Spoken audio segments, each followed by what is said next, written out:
this division is going to go through the Bills until it doesn't. I have them at 11-6, winning the division again. It's just that simple. And as the Bills continue to get better and find new ways, the other teams in the division go through their up and downs, and where they get better, then they get worse, then they get better, then they get worse, but they don't reach the Bills level, because Josh Allen is just that guy. So Bills go 11-6. Next up in that division, I have the Dolphins actually going 8-9. I've seen project the Dolphins are kind of all over the place with projections. I've seen some as low as 6 wins, and I've seen some as high as 9 wins. I think I've seen some as low as 5 wins. Right? We don't really know what the Dolphins are going to be. We don't. It just depends on if Tua is healthy. Not having Teron Armstead hurts, but they did draft a good offensive tackle. And I also have a buddy who really likes the Dolphins, so that might be coloring my opinion a whole lot. But I can't look at the Dolphins and say like they can't beat the Patriots.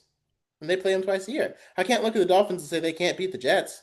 And again, they play them twice a year. So that's at least 2 victories if they end up splitting the series.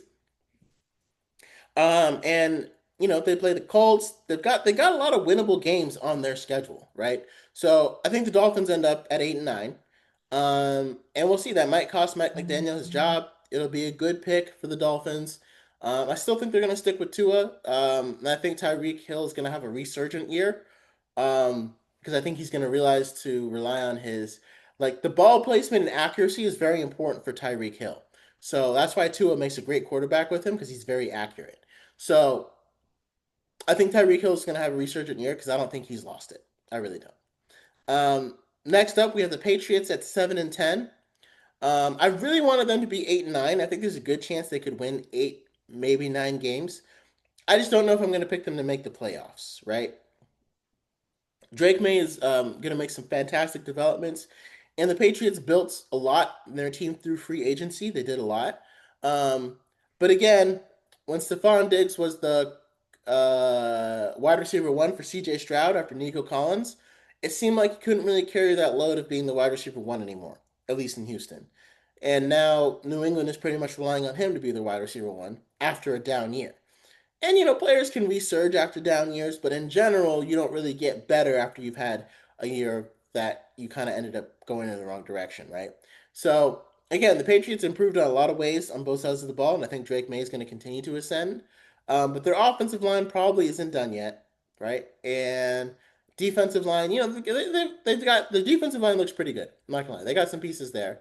Their safety room is very, very young. They just released Jabril Peppers, and if I was the Jaguars, I'd be all over that. Um, but I think 7-10 is a good season. I could easily see them getting to 8 or 9 wins. I just have them at 7-10, and I still think that's a good season for the Patriots. I think you can walk away and feel satisfied with that, and be like, Mike Vrabel has us in the right direction. And I am so grateful that you got Mike Vrabel out of our division. I am happy for that, and let's just keep it that way.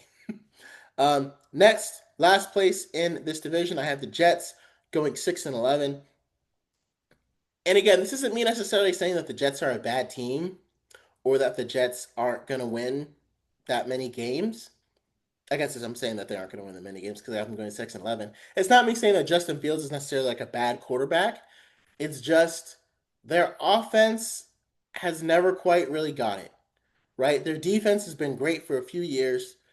They had Aaron Rodgers and they had a defensive minded head coach hoping that Aaron Rodgers could kind of unlock that offense, kind of take control and make it work. But it just, even when they had Garrett Wilson opposite Devontae Adams, which is would have been one of the top wide receiver duos in the league, they couldn't make it happen with Aaron Rodgers. And it could be a combination of the offensive line.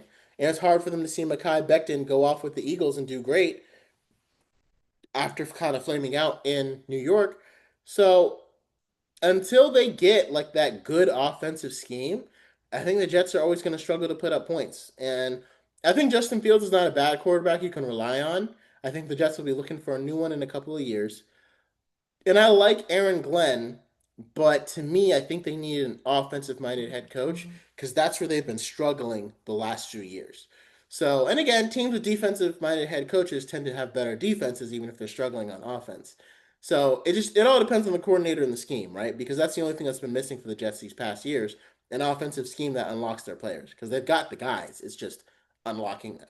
So I don't know who their offensive coordinator is. I don't know who Aaron Glenn hired.